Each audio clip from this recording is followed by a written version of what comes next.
असम के मुख्यमंत्री श्री हिमंता बिश्व शर्मा जी, मेघालय के मुख्यमंत्री कोनराड सांगमा जी,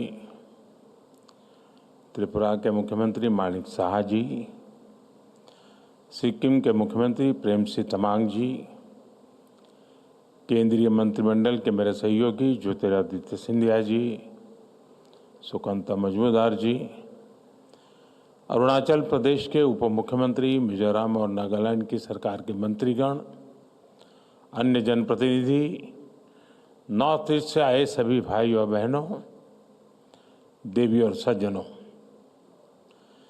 साथियों, आज संविधान निर्माता बाबा साहब आम्बेडकर का महापरिनिर्वाण दिवस है। बाबा साहब का बनाया संविधान के 75 वर्ष के अनुभव हर देशवासी के लिए बहुत बड़ी प्रेरणा है।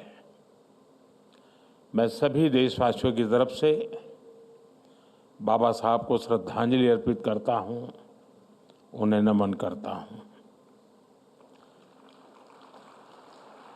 साथियों, हमारा ये भारत मंडपम बीते 2 वर्षों में अनेक राष्ट्रीय अंतर्राष्ट्रीय कार्यक्रमों का साक्षी रहा है। यहाँ हमने G20 का इतना बड़ा और सफल आयोजन देखा,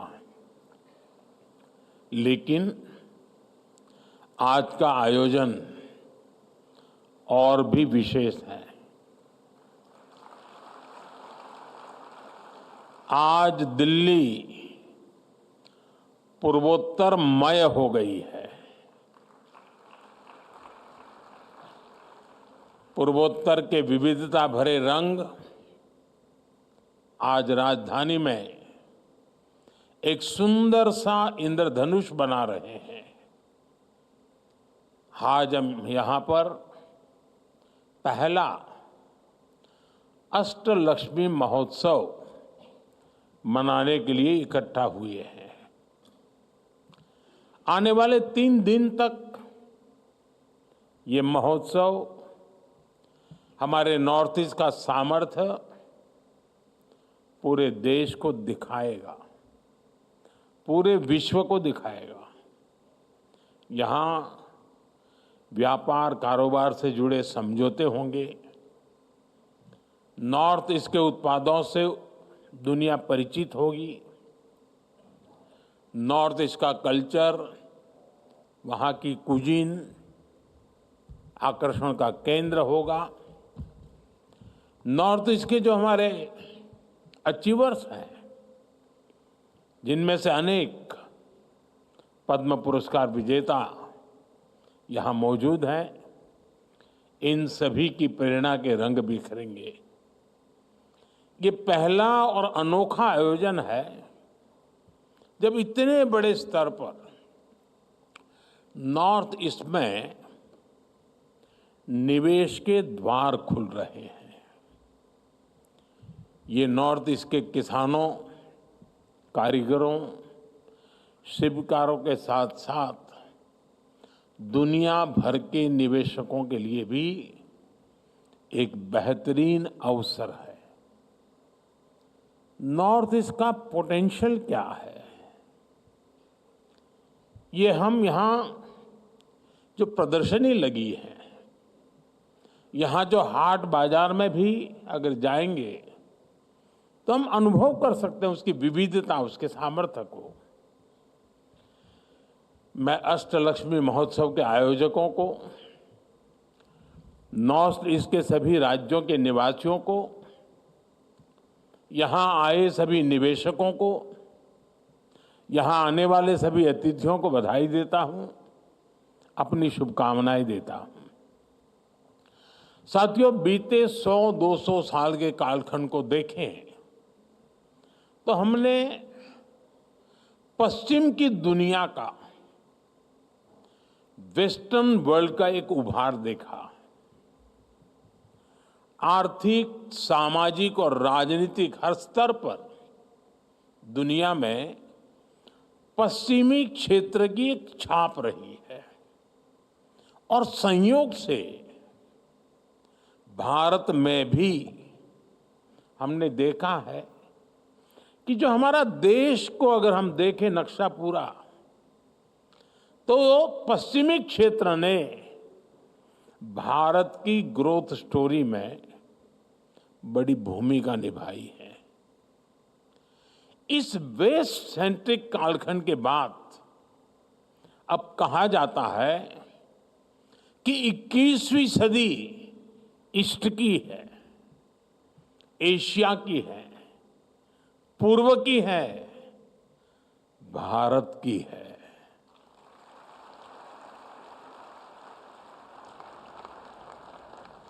ऐसे में मेरा ये दृढ़ विश्वास है कि भारत में भी आने वाला समय पूर्वी भारत का है, हमारे पूर्वोत्तर का है। बीते दशकों में हमने मुंबई, अहमदाबाद, दिल्ली, चेन्नई, बेंगलुरु, हैदराबाद ऐसे बड़े शहरों को उभरते देखा है। आने वाले दशकों में हम गुवाहाटी, अगरतला, इम्फाल, ईटानगर, गंगटोक, कोहिमा, शिलोंग और आइजोल जैसे शहरों का नया सामर्थ्य देखने वाले हैं।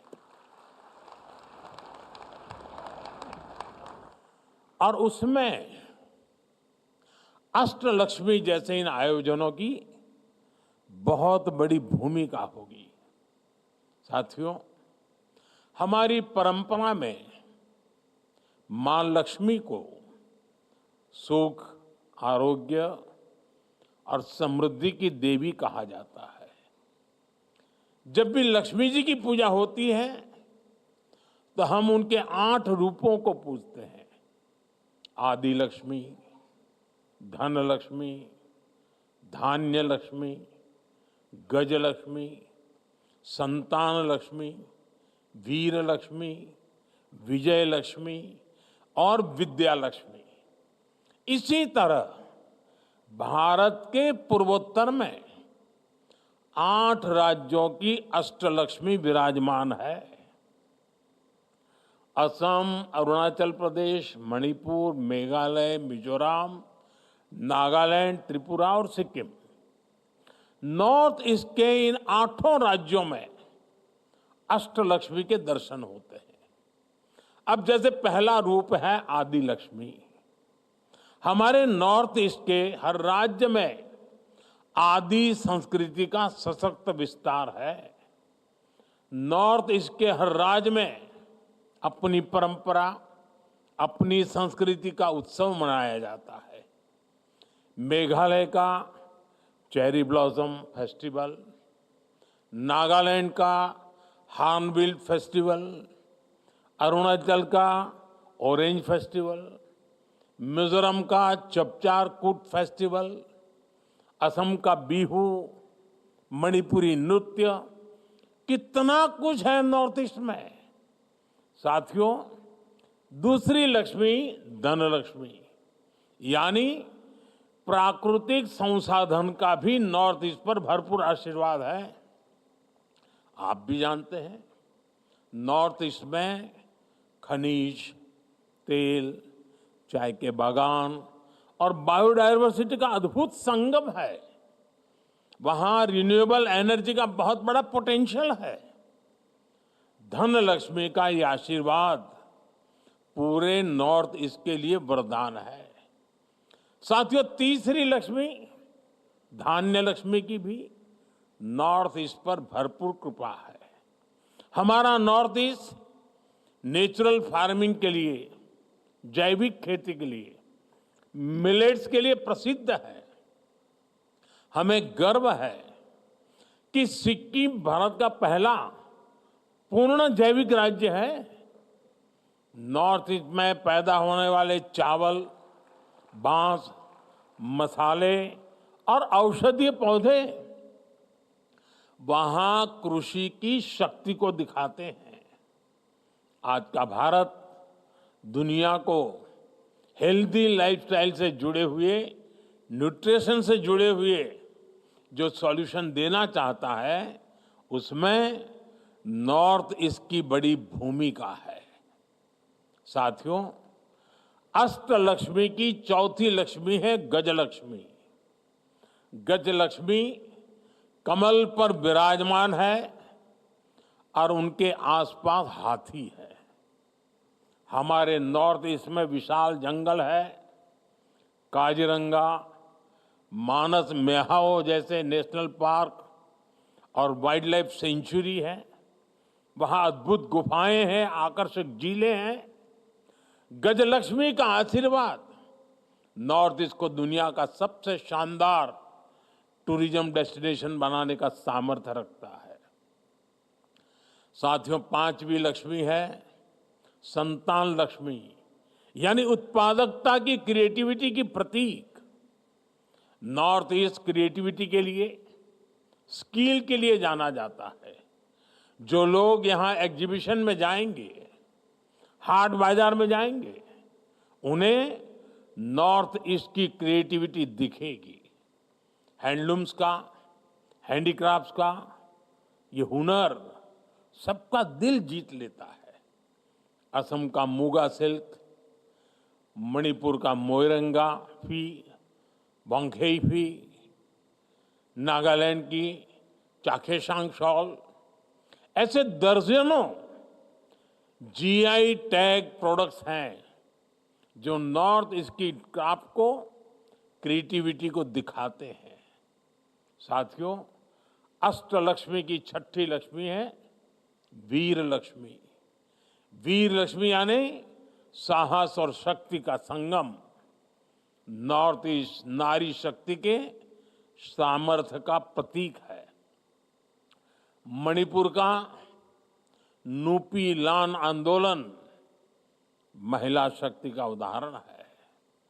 नॉर्थ ईस्ट की महिलाओं ने कैसे गुलामी के विरुद्ध बिगुल फूंका था, यह हमेशा भारत के इतिहास में स्वर्ण अक्षरों से दर्ज रहेगा।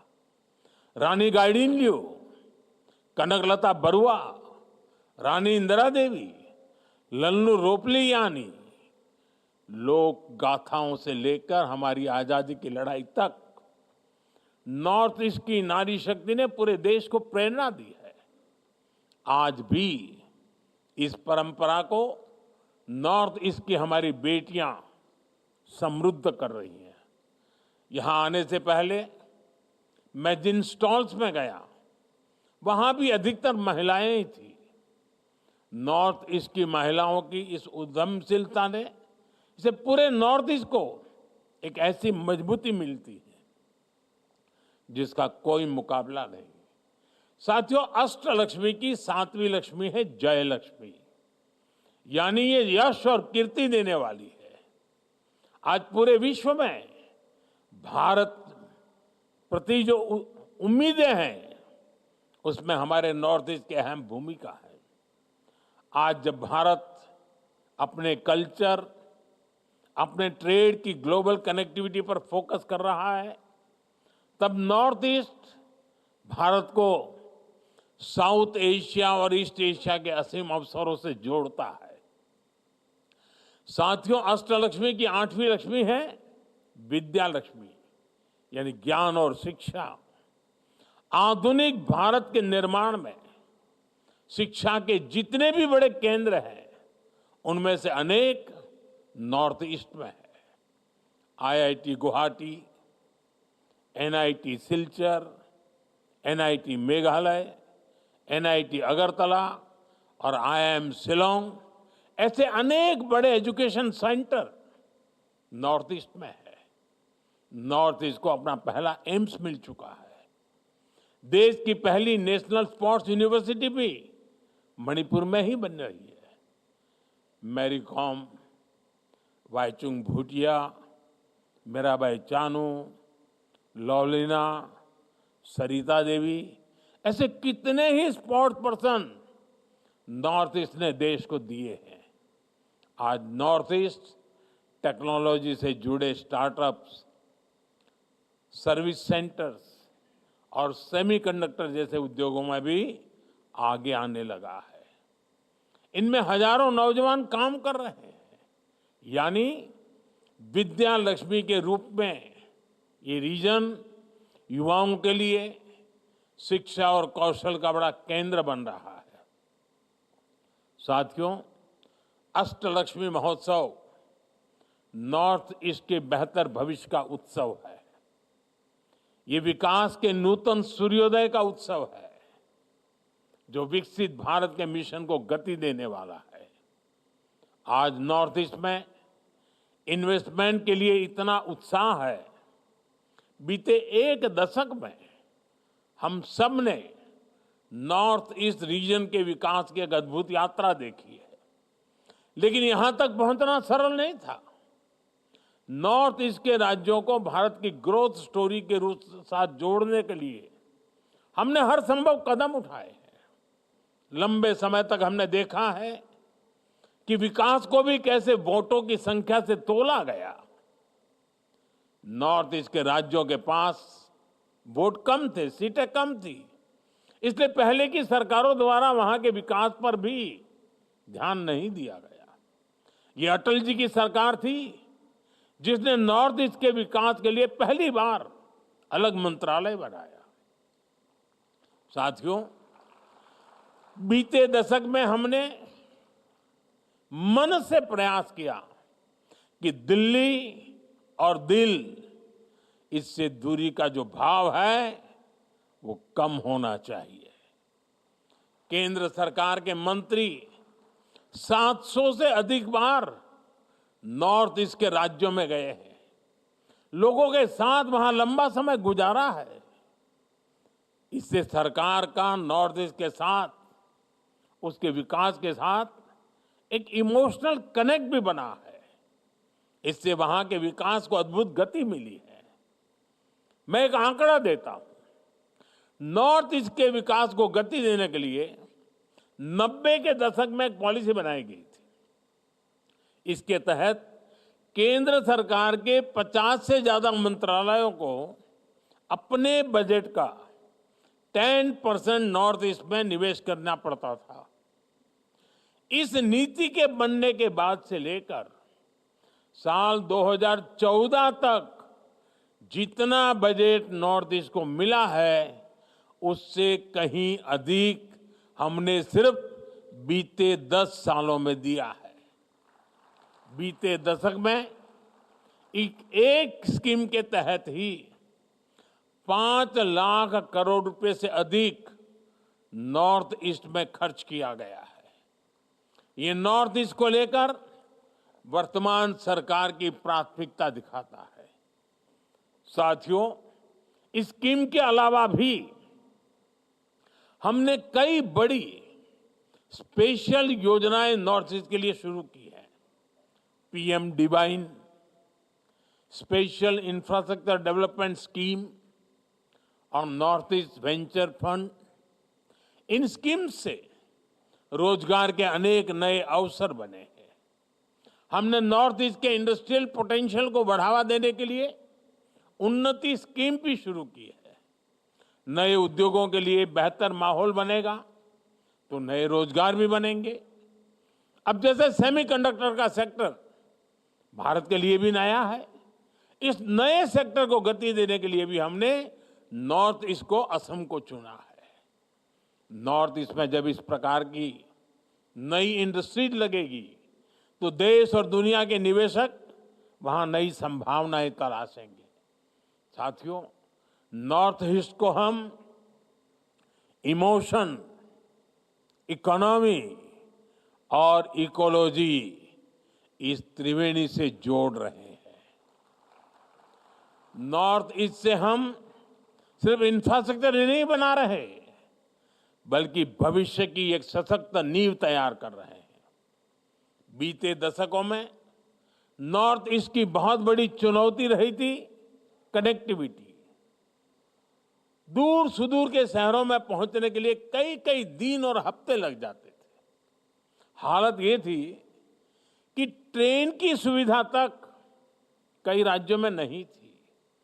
इसलिए 2014 के बाद हमारी सरकार ने फिजिकल इंफ्रास्ट्रक्चर पर भी और सोशल इंफ्रास्ट्रक्चर पर भी बहुत ज्यादा फोकस किया। इससे नॉर्थ ईस्ट में इंफ्रास्ट्रक्चर की क्वालिटी और लोगों के जीवन की क्वालिटी दोनों में जबरदस्त सुधार हुआ। हमने प्रोजेक्ट्स के इम्प्लीमेंटेशन को भी तेज किया। कई वर्षों से चल रहे प्रोजेक्ट्स पूरे किए गए। आप बोगीबील ब्रिज का ही उदाहरण लीजिए। कई सालों से लटके इस प्रोजेक्ट के पूरा होने से पहले धेमाजी से डिब्रूगढ़ तक की यात्रा में पूरा एक दिन लगता था। आज एक आधे घंटे में ही ये सफर पूरा हो जाता है। ऐसे कई उदाहरण मैं दे सकता हूं। साथियों, बीते 10 सालों में करीब 5000 किलोमीटर के नेशनल हाईवे वो प्रोजेक्ट्स पूरे हो चुके हैं। अरुणाचल प्रदेश में सेला टनल हो, Bharat Myanmar Thailand trilateral highway हो, नागालैंड मणिपुर और मिजोरम में बॉर्डर रोड्स हो, इससे एक सशक्त रोड कनेक्टिविटी का विस्तार हो रहा है। पिछले साल G20 के दौरान भारत ने आईमैक का विजन दुनिया के सामने रखा है। आईमैक यानी Bharat middle east Europe corridor. साथियों, नॉर्थ ईस्ट की रेल कनेक्टिविटी में कई गुना वृद्धि हुई है। अब नॉर्थ ईस्ट के राज्यों की सभी राजधानियों को रेल से कनेक्ट करने का काम पूरा होने वाला है। नॉर्थ ईस्ट में पहली वंदे भारत ट्रेन भी चलने लगी है। बीते 10 वर्षों में नॉर्थ ईस्ट में एयरपोर्ट्स और फ्लाइट्स की संख्या लगभग दोगुनी हो गई है। ब्रह्मपुत्र और बराक नदियों पर वाटरवे बनाने का काम चल रहा है। सबरूम लैंड पोर्ट से भी वाटर कनेक्टिविटी बेहतर हो रही है। साथियों, मोबाइल और गैस पाइपलाइन कनेक्टिविटी को लेकर भी तेज गति से काम हो रहा है। नॉर्थ ईस्ट के हर राज्य को नॉर्थ ईस्ट गैस ग्रिड से जोड़ा जा रहा है। वहां 1600 किलोमीटर से अधिक लंबी गैस पाइपलाइन बिछाई जा रही है। इंटरनेट कनेक्टिविटी पर भी हमारा जोर है। नॉर्थ ईस्ट के राज्यों में 2600 से अधिक मोबाइल टावर लगाए जा रहे हैं। 13,000 किलोमीटर से अधिक का ऑप्टिकल फाइबर नॉर्थ ईस्ट में बिछाया गया है। मुझे खुशी है कि नॉर्थ ईस्ट के सभी राज्यों तक 5G कनेक्टिविटी पहुंच चुकी है। साथियों, नॉर्थ ईस्ट में सोशल इंफ्रास्ट्रक्चर में भी अभूतपूर्व काम हुआ है। नॉर्थ ईस्ट के राज्यों में मेडिकल कॉलेज का काफी विस्तार हुआ है। कैंसर जैसी बीमारियों के इलाज के लिए भी अब वहीं पर आधुनिक सुविधाएं बन रही है। आयुष्मान भारत योजना के तहत नॉर्थ ईस्ट के लाखों मरीजों को मुफ्त इलाज की सुविधा मिली है। चुनाव के समय मैंने आपको गारंटी दी थी कि 70 वर्ष की आयु के ऊपर के बुजुर्गों को मुफ्त इलाज मिलेगा। आयुष्मान वय वंदना कार्ड से सरकार ने अपनी ये गारंटी भी पूरी कर दी है। साथियों, नॉर्थ ईस्ट की कनेक्टिविटी के अलावा हमने वहाँ के ट्रेडिशन, टेक्सटाइल और टूरिज्म पर भी बल दिया है। इसका फायदा ये हुआ कि देशवासी अब नॉर्थ ईस्ट को एक्सप्लोर करने के लिए बड़ी संख्या में आगे आ रहे हैं।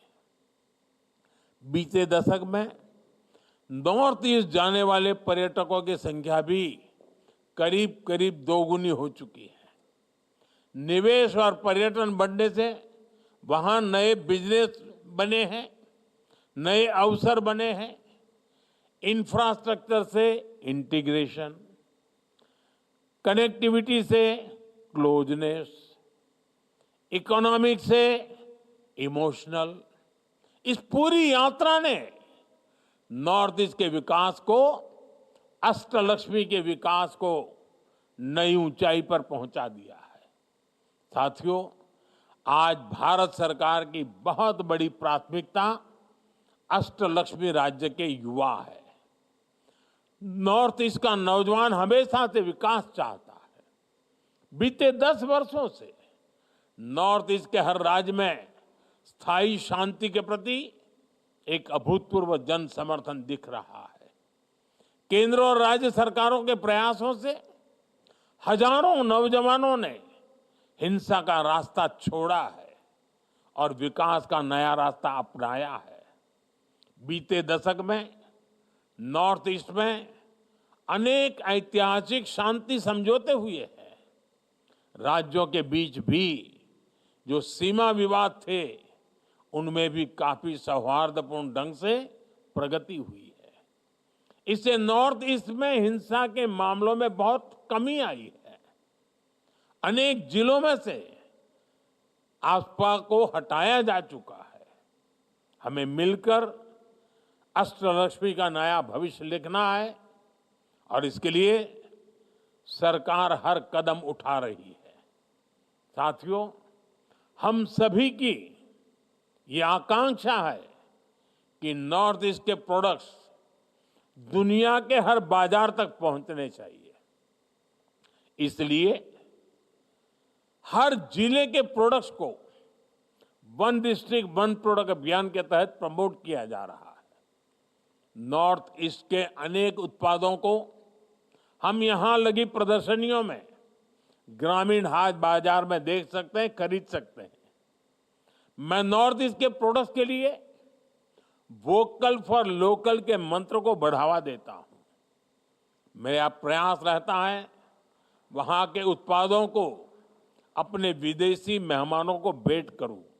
इससे आपकी इस अद्भुत कला, आपके क्राफ्ट को इंटरनेशनल स्तर पर पहचान मिलती है। मैं देशवासियों से, दिल्ली वासियों से भी आग्रह करूंगा कि नॉर्थ ईस्ट के प्रोडक्ट्स को अपनी लाइफस्टाइल का हिस्सा बनाएं। साथियों, आज मैं आप सभी को, वैसे कितने कुछ सालों से लगातार हमारे नॉर्थ ईस्ट के भाई बहन वहां जरूर जाते हैं। आपको पता है, गुजरात के पोरबंदर में, पोरबंदर के पास माधवपुर, वहाँ एक मेला होता है। उस माधवपुर मेले का मैं अग्रिम निमंत्रण देता हूँ। माधवपुर मेला भगवान कृष्ण और देवी रुक्मणी के विवाह का उत्सव है। और देवी रुक्मणी तो नॉर्थ ईस्ट की ही बेटी है। मैं पूर्वोत्तर के अपने सभी परिवारजनों को अगले वर्ष होने वाले मार्च अप्रैल में होता है, रामनवमी के साथ, उस मेले में शामिल होने का भी आग्रह करूंगा। और मैं चाहूंगा उस समय भी ऐसा ही एक हाट गुजरात में लगाया जाए, ताकि वहां भी बहुत बड़ा मार्केट मिले और हमारे नॉर्थ ईस्ट के भाई बहन जो चीजें बनाते हैं उनको कमाई भी हो। भगवान कृष्ण और अष्टलक्ष्मी के आशीर्वाद से हम जरूर नॉर्थ ईस्ट को 21वीं सदी में विकास का एक नया प्रतिमान स्थापित करते हुए देखेंगे। इसी कामना के साथ मैं अपनी बात समाप्त करता हूं। मैं इसको बड़ी सफलता के लिए शुभकामनाएं देता हूं। बहुत बहुत धन्यवाद। बहुत बहुत आभार माननीय प्रधानमंत्री श्री नरेंद्र मोदी जी का उनके इस प्रेरक उद्बोधन के लिए, और साथ ही आभार इस पहले अष्टलक्ष्मी महोत्सव के उद्घाटन के लिए भी। देवियों सज्जनों, 3 दिन का यह आयोजन पूर्वोत्तर क्षेत्र के सभी 8 राज्यों की समृद्धि की संभावनाओं को उजागर करेगा देश और दुनिया के सामने। और साथ ही वहाँ के पहरावा, वहाँ के आभूषण, वहाँ के गीत संगीत और नृत्य और वहाँ के शिल्प और हथकरघा की कलात्मक कृतियाँ